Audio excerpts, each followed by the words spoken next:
The Digital Scene Show is sponsored by Light Panels, makers of the world-renowned Emmy Award-winning green-friendly LED lighting systems. Check them out at lightpanels.com.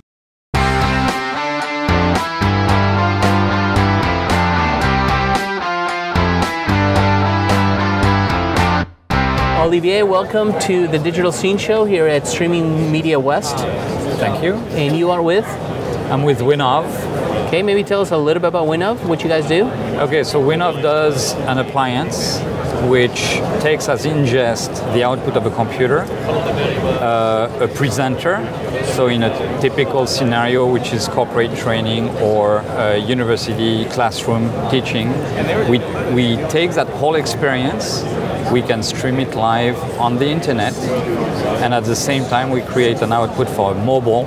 So whether we address viewers that are mobile or on the internet, they get the whole experience of the output of the computer merged with the output of the presenter, and we can have other outputs in that same. So when you say output, you mean the input of the video cameras, right? So you can attach multiple cameras? We can attach multiple cameras. What's the limit? How many can you attach? We can attach up to 3 video inputs. Okay, so what kind of inputs are those?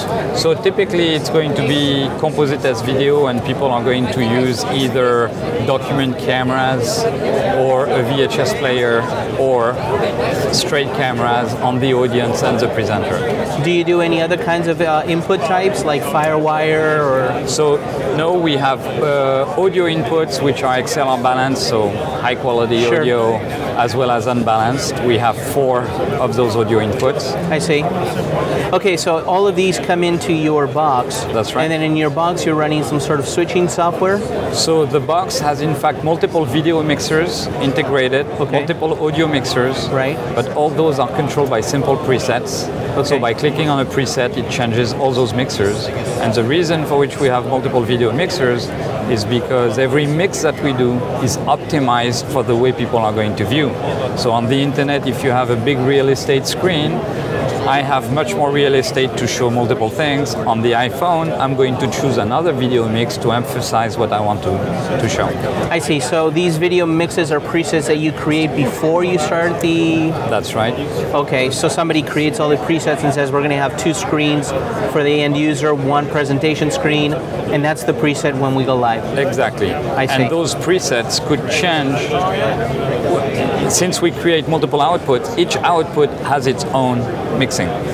Oh, I see. So an output for an iPhone could be a different preset than an output for a real estate, maybe 2,000 pixels versus an 800 by 600 pixels. Exactly. So it could be a different mix, but it could be controlled by the same preset for all those outputs. A single preset changes all those video mixes. Right. Okay, so I'm assuming since you're going composite, it's SD only, you're supporting no HD. It's SD, but the output can be HD because you can make a mosaic. Right. But the input is SD, the input is no SD. HD support yet. I see. Yet, okay. And when you encode the file, right, what do you encode it to? So we encode in multiple formats. We encode in VC1, Silverlight output. We encode H.264, which can be used for Flash or iPhone. We encode MP3, and in fact, next quarter we encode other formats. We can encode MPEG-2, MPEG-4. So all of this is stored in that box, that appliance box? All of that is in that box. Okay, and then when to stream this live, you would hook up to like a livestream.com service? You could hook it to Akamai, any CDN. It doesn't matter. Right. It doesn't matter. You're just an IP address in that CDN? That's it. I see. Okay, and it's Windows running in there, or? It's Windows. It's a Windows box? Right. I see. And what's the cost? $20,000. Okay. And essentially, the other thing that the box does, it extracts text in real time from the feed of the notebook. So we do optical character recognition in real time. So at the end of the recording, it's already indexed. The player, the students, for example, could go and search text, and they can go directly in the presentation at that point in text. So how do you index that text? So what we do is, since we know when that text appeared while we were recording. The text from the PowerPoint, you mean? The text for PowerPoint, web page, whatever you're showing on the notebook, we extract text. right? And we know the time From that computer. from the computer. And you attach it to a time frame.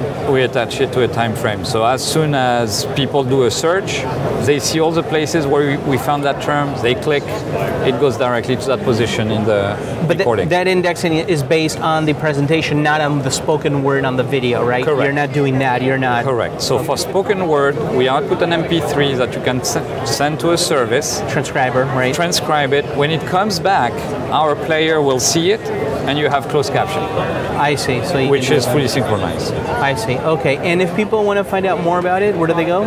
They go to www.winnov.com, WINNOV. Fantastic. Excellent to meet you. Okay, same here.